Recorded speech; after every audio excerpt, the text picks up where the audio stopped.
Amy, pag-isipan, ha? Pag-iisipan na ipapa-impeach si Marcos at ipapa-drug test. O sige.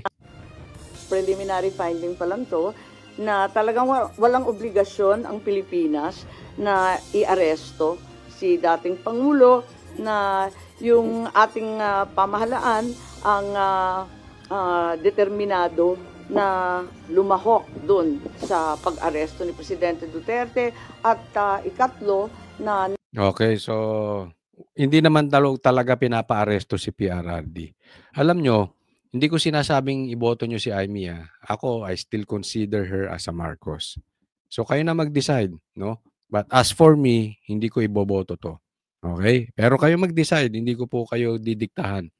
Pero tama naman ang sinasabi ni Amy dito. We will stand doon sa pagtama, palakpakan, pagmali, banatan. Okay?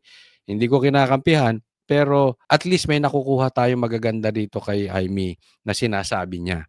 No? Kung binobola man niya tayo, it's okay. Magagamit naman yan para sa kaso ni PRRD na talagang nailabas. Alam nyo kung bakit? Kasi wala namang ibang makakapaglabas ng mga yan dahil takot nga sa gobyerno. Sino bang naglakas ng loob dyan sa Senado na magkaroon ng hearing? Wala. Umurong lahat ang B. Urong ang B. Di ba? Buti pa si Amy nagkaroon ng B, ng backbone. May B si Amy. Nag-hearing siya. No? So, kung personal agenda ba niya yun, problema niya na yun. Basta importante, nagisa niya, si Boying, lumabas ang kapalpakan ni Boying, lumabas ang kapalpakan ni Torre, lumabas ang kapalpakan ni John Vic, lumabas ang kapalpakan ng magkapatid na Rimulya, lumabas yung pagkakapalpak na aresto kay PRRD. Good thing yan. No? Wala namang gagawa, di ba? At least, okay ito. Nalabag ang ilang karapatan ni Presidente Duterte sa ilang... Isa pa yan, nalabag ang karapatan. Alam naman natin yon, pero at least lumabas sa bunganga nila. Kasi iba yung alam na natin Pero yung napaamin natin sila. Halimbawa, alam natin yung mga BBM vloggers, fake news. Yung mga ibang politiko, kurakot, pero yung mapaamin mo siya, malaking bagay yun. Alim ng Saligang Batas ng Pilipinas. Isiniwalat ni Senator Amy Marcos ang inisyal na ulat ng Senate Committee on Foreign Relations sa isinagawa nitong pagdinig sa Senado noong nakaraang linggo. Kaugnay ito ng investigasyon sa legalidad ng pag-aresto kay dating Pangulong Rodrigo Duterte at pagpapasuko sa kanya ng gobyerno sa International Criminal Court o ICC. Ayon kay Senador Amy Marcos, diffusion notice lang ang natanggap ng pamahalaan na hindi nag-oobliga sa Pilipinas na isuko si dating Presidente Duterte sa ICC nang walang extradition o surrender. Kahit noong matapos isagawa ang provisional arrest sa dating Pangulo, wala rin anyang indikasyon na hinihiling ng ICC na ilipat o isuko si former President Duterte sa naturang international tribunal. The Philippines had no legal obligation to arrest former President Rodrigo Roa Duterte and turn him over to the international... Walang legal obligasyon ang Pilipinas na ibigay siya sa ICC. So, kung susundan ko yung sinasabi ni Amy, inciting to ICC itong si kapatid niya. Parang sila yung nag-udyok. Sulsulero di ba? Kung bintang sila ng bintang sa atin na nag-uudyok o nagsusulsul tayo ng sedisyon, tayo naman magbintang. Sulsul kayo inuudyokan nyo yung ICC. Wala naman obligasyon ng Pilipinas, isinuko mo yung dating presidente. Diba? Insulto to kay Marcos. Itong ginagawa ni Amy. Maganda ito na palabas, no? But then again, lumabas nga yung hamon. I-discuss ko po ito. Yung hamon ni Attorney Panelo dito kay Amy na kung totoo ka, magsalang ka ng impeachment, ipa-impeach mo yung kapatid mo, di ba? So wag muna nating awayin si Amy. Kung ayaw nyong iboto, wag nyong iboto. Pero importante, wag nyong awayin nang sa ganoon, tayo naman ang mangga, tayo naman ang manggamit.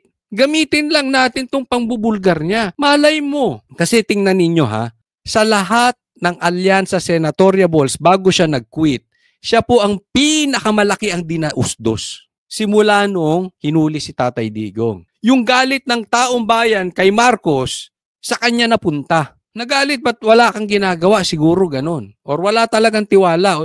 Talagang galit na lang ang Pilipino sa Marcos. That says a lot. Isipin mo, siya ang pinakamalaking dinausdos. Ako sa tingin ko, ayaw na talaga ng Pilipino sa Marcos. So gumagawa ng paraan ito si Amy. Possibly.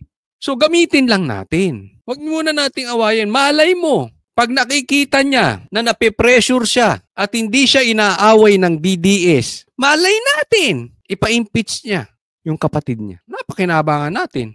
Again, di ko sinasabing iboto nyo ha. Kung gusto nyo, iboto nyo. Kung ayaw nyo, huwag nyong iboto. But as far as I'm concerned, hindi ko iboboto. Okay? Maliwanag po tayo dyan. Malay mo, ipa-impeach niya yung kapatid niya. Sino bang kaya maglakas ng loob na pa-impeach yung kapatid niya? Wala. Siya lang. Bakit? Hindi to gagalawin ni BBM. Kapatid pa rin to. 'Di ba sabi ko nga, wala ngang nag-dare. Wala ngang nagpakalalaki na imbestigahan yung pagkakahuli kay PRRD ba't si Amy. Malaking bagay yon. Kasi malakas nga loob niya. First, babae siya. Second, kapatid niya. Malay nyo rin. Mapag-isipan ni Amy na ipa-drug test si BBM. Kumbinsihin niya. Bakit? Hindi siya kayang galawin. Bilang ate, pwede niyang gamitin yun. Kahit hindi na lang yung drug test yung impeachment na lang. Ipa-impeach niya. Kasi itong mga binabanggit na illegal na pagkakahuli kay Tatay Digong, yung binabanggit mo, Senator Amy, ayan ay impeachable offense. Pinagkalulo mo ang kababayan mo. That is kidnapping. Kung susundan namin yung sinasabi mo. So dapat ma-impeach si Marcos dyan. Kung you are true to your report, you are true to your investigation, dapat ipa-impeach mo si Marcos. Huwag mo na awayin, baka ipa-impeach. Edi babalik ang Pilipinas sa katinuan. Babalik ang pag-asenso ng Pilipinas. Mapapayapa ang Pilipinas. Diba? Ulitin ko, walang maglalakas ng loob as of now na magpakalalaki para impa-impeach si BBM. Kung nagawa niya kay Tatay Digong yung panggigipit, lalo na ngayon. Okay? Siya lang. Si Amy lang. National Criminal Court. What was received was only a diffusion notice, not verified or approved by the Interpol Secretariat. Di ba? Walang red notice. Diffusion lang. Yung ginawa ni BBM, yung team BBM, hinug sa pilit. Kaya maasim pansin nyo? Kaya ang daming question. Hinug sa pilit talaga. Minadali. Parang sasabog na yung tae ni Torre. Sorry sa mga kumakain. Parang sasabog na yung yung bituka niya. Pag hindi niya nabitbit si PRRD agad-agad sa Netherlands. Ayaw niya nga paharapin na sa korte. Alam nila talo sila. Alam nila yun. No verification by the Interpol whether the request complied with Article 3 of their Constitution, forbidding Interpol from undertaking any intervention or activities of a political, military, religious, or racial character. Sinabi rin ng senadora na may mga pagpaplano na rin ginawa ang mga kaukulang ahensya ng pamahalaan bago pa ang March 11 kung kailan inaresto si Duterte. So ibig sabihin pinagpaplanuhan na talaga. Merong bad motive ang gobyerno. Lumalabas din na may mga nalabag sa mga karapatan ng dating Pangulo nang ito ay inaresto. Finally, my third preliminary finding was that there were glaring violations of the rights of the former president. The constitutional safeguards guaranteeing liberty and due process of law were not observed. No warrant was issued by a Philippine court.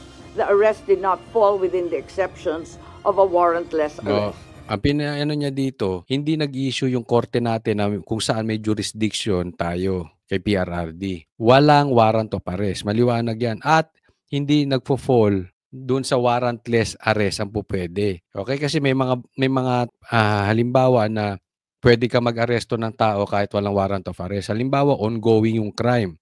Halimbawa, ng snatch. Di ba? Ng rape. Tapos nahuli, tumatakbo lang. Hindi mo kailangan pumunta sa korte para manghingi ng warrant. No? Pero ito, yung pagkakahuli kay PRRD, hindi naman yan parang tatakbo si PRRD. So, ibig sabihin, walang ongoing crime para magkaroon ng warrantless arrest. Samantala, iginiit naman ni Palace Press Officer Undersecretary Claire Castro na walang nilalabag na anumang batas ang gobyerno sa pag-aresto sa dating Pangulo na taliwas sa preliminary findings ng pagdinig na pinangunahan ng presidential sister. Ito na naman to, sagot ka na naman. Alam mo, kakasagot mo. Claire, ito ang masasabi ko, kakasagot mo. Ginagawa mong bakla yung presidente. Kasi tingnan mo sa Pilipino, especially sa ating mga lalaki, nagkakaintindihan tayo dyan. Pag kinol yung attention mo especially if you are a leader. Pwede kang tumago ng bahagya lang sa mga tao mo. Pero yung para-parati ng ganito, tapos presidente, tapos kapatid ng kalaban, tapos ang sasagot itong si Claire, ginagawa niyang bakla, ginagawa niyang weak, ginagawa niyang mahinang lilalang. Ito si Marcos. Pinapakita niya na yung sinabi ni PRRD before na weak leader ito si BBM. Totoo. Nakatago ngayon sa palda ni Claire. Di ba? So, ako ayoko nang pag-usapan nito si Claire kasi bakit siya? Di ba? Bakit siya ang sasagot? Pag nagkamali ba siya ng sagot, may responsibilidad ng presidente? Wala. Oh, so anong pakialam namin sa'yo? Di ba? I mean, walang pakinabang ang Pilipino sa'yo. Kasi pwede mong sabihin ang lahat ng gusto mong sabihin, hindi naman magiging responsable yung presidente. Eh, hindi naman ikaw ang kailangan namin. Hindi naman ikaw ang sosolve ng problema namin. Hindi naman ikaw ang magdi-decide ng pangyayari sa Pilipinas kung hindi yung presidente. So it's useless dito sa babaeng to. Kasi ginagamit ito ng presidente para tumago. Para magpakabakla. Hindi ko po iniinsulto yung bakla. Figuratively. Sabi nga ni Boying. Di ba? Tingnan mo si PRRD. Ano ang pagkakaiba ni PRRD? Akuin ko. Yung kasalanan nyo, akin yan. Ako mananagot. Ako makukulong. Hindi tumatago. Even yung kasalanan ng pulis, kinuha niya. Lalaki na yun Kinuha pa niya. Si Marcos baligtad, tumago sa babae. Walang kwenta, ba't pa natin pag-uusapan to? Next topic na po tayo. Eto, BBM traidor, insulto ang gagawin sa kapatid. Bigyan natin komentaryo. Tinanggi ni na dating Senador Kiko Pangilinan at Bam Aquino na nakikipag-ugnayan sila sa alyansa ni... Sigurado kayo, baka para kayong si Marcos tatanggin nyo na hindi makikipag-cooperate sa ICC pero kumakain din kayo ng suka Sinabi nyo yan sige, tingnan natin. Pangulong Bongbong Marcos para mapasama sa senatorial lineup ng administrasyon. Lumutang yan matapos ang pagkalas ni Senator Amy Marcos sa alyansa at ang umuugong na pagkawala rin dito ni Las Piñas Representative Camille Villar. Nasa frontline balitang yan si Marian Enriquez. Sa gitna ng pagkalas ni Senator Amy Marcos sa senatorial lineup ng Alyansa para sa Bagong Pilipinas. Pero alam mo sa akin, kung totoo, kung sakali lang, hindi ko sinasabing totoo pero kung totoo, ipapalit kay Amy ay si Bam Aquino at ako tatay ni BBM, babatukan ko to. Totoo, lintik ka. Sasabihin ko, lintik ka. Ipapalit mo sa kapatid mo yung anak nung nag-traidor sa pamilya natin. Anong klase kang tao? Sasabihin ko talaga. Ikaw ba ay meron ka pa ba talagang B? Meron ka pa bang tayo? Iinsultuhin mo, kapatid mong babae, ate mo pa. Alam mo pa naman sa Pilipinas di ba? Napakaano natin sa yung matanda sa atin, yung kuya natin, ate natin, kahit anong estado natin sa buhay, pag kuya, may respeto pa rin. Pag ate, may respeto pa rin. Pero ito hindi lang sa walang respeto. Kung totoo nga, bababuyin niya pa yung kapatid niya. Bababuyin mo yung ate mo. Tinanggal mo yung ate mo, ipapalit mo si Bam Aquino, buang ka! Buang. Kung ako lang ang tatay, kung ako lang. Pero pag si Coach Oli, hindi ko sasabihin yun. Hindi ko sasabihin kay BBM yun. Baka sasabihin na naman ni Claire, inciting. Kunwari lang ako tatay niyan, buang ka. Wala ka nang ginawa kung hindi mag-concert. Tapos hindi ka pa marunong. Ikita mong pinalibing ako nung tatay niyan Pinalibing ako nung Tapos pinatapon mo ron. Sa puti pinamigay mo. Hindi nga ako pinalibing ng mga yan Tapos tatanggalin mo yung kapatid mo, ipapalit. Ikaw wala ka nang ginawa. Hippie ka. Puro ka bulakbol. Hindi ka mag-aral. Tingnan mo sa inyo, walang naging abogado. Buang ka. Kung ako lang tatay. Pero pag si Coach Oli, hindi. Ay, siyempre, yung tatay, abogado. Napansin nyo, may abogado ba hindi ko alam pero parang walang abogado sa kanila, di ba? Ay, concert pa more. Di ba? Ang laki namang insulto gagawin nito. So, abang-abang na lang tayo kasi sabi ng kanilang tagapagsalita, hindi naman daw. Sabi rin nila Bam, hindi raw. So, titingnan natin kung kakainin nila ulit yung sinuka na nila. Ng kapatid niyang si Pangulong Bongbong Marcos, umuugong ang usap-usapang mawawala na rin sa alyansa si Las Piñas Representative Camille Villar. Matapos... Ako, narinig ko nga Oh, parang binabanatan na ni Tulfo si Camille. Parang lang ha. Kasi yung mga speech niya kaninang napanood ko. Oh, yung kailangan kontrolin natin yung mga lupa. Yung mga lupa na pang farming, para sa magsasaka, ginagawang subdivision. Oh, sabi ko, andiyan pa si Camille, hindi pa official na umaalis, binabanatan mo na? Nadinig ko lang ha. Hindi ko naman alam kung binabanatan niya si Camille. Pero alam naman natin sinong gumagawa ng subdivision sa Pilipinas. Ako ba? Si Tolentino ba? Si Binay ba? Si Binay parang maputi yung kilikili. hindi kasi ibaba mo. At, di ba? Binanatan agad. Doon naman kilala ang bilyar, di ba? Yan nga ang question ng mga magsasaka sa bilyar eh. Di ba? Yung lupa, ginagawang subdivision. Yung para sa magsasaka, ginagawang subdivision. Kasing arestuhin si dating Pangulong Rodrigo Duterte, absent na rin sa ilang campaign rally sa Alyansa, si Villar. Ang matunog na papalit umano kina Senator Amy at Villar sa Alyansa, ang mga dating senador na sina Kiko Pangilinan at Bam. Ano kaya talagang masasabi nung tatay nila pagkabuhay pa to ngayon? Ako nabanggit ko na sa inyo kung ako tatay, Jesus. Ako may gusto akong tanungin dito sa mga kandidatong ito. Ako tanong lang ha, kayo ba ay susuporta sa pagsugpo sa mga komunista? Tanong lang yon ha. Wala tayong pinagbibintangan kasi ako bukod sa ang talagang aking advokasya ay yung may hinto ang droga sa Pilipinas at komunista. Di ba? Kayo ba tutulong kayo para masugpo ang komunista?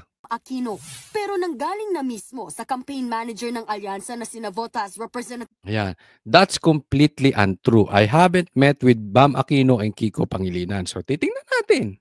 Again, ako statement naman to ni Chanco, hindi naman statement ni Marcos. Pero kasi pag si Marcos ang nagsalita, kabaligtaran ang nangyayari. So hindi ko alam kung ito statement lang ni Chanco o statement ni BBM. Pero kung ito statement ni BBM, ay, magjo-join talaga yan. Abang lang tayo. Magjo-join yan si Bam Aquino at si Kiko Pangilinan. Toby Chanco na hindi totoong nakikipag-ugnayan sila kina Pangilinan at Aquino. Giit ni Chanco, nananatiling matibay ang alyansa slate at nakaayon sa agenda ni Pangulong Marcos. Ano ba agenda ni Marcos? Manatili hanggang forever sa posisyon. Pati si Pangilinan, itinanggi ang chismis. Walang kumakausap sa Pakinggan nyo to sasabihin ni Pangilinan, ha?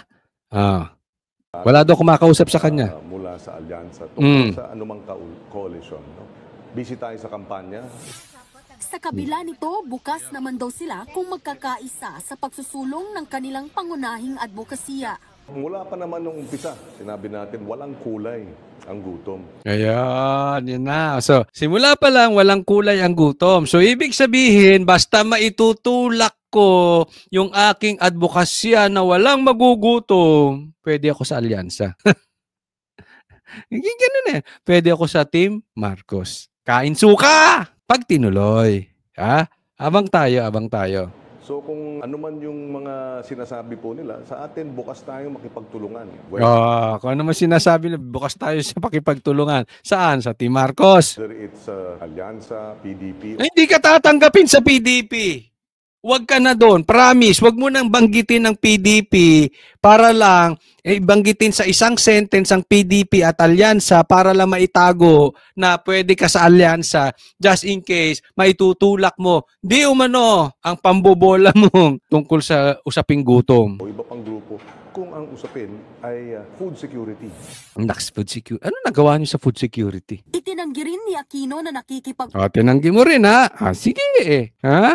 Baka kain suka ka rin ha? Usap sila sa alyansa.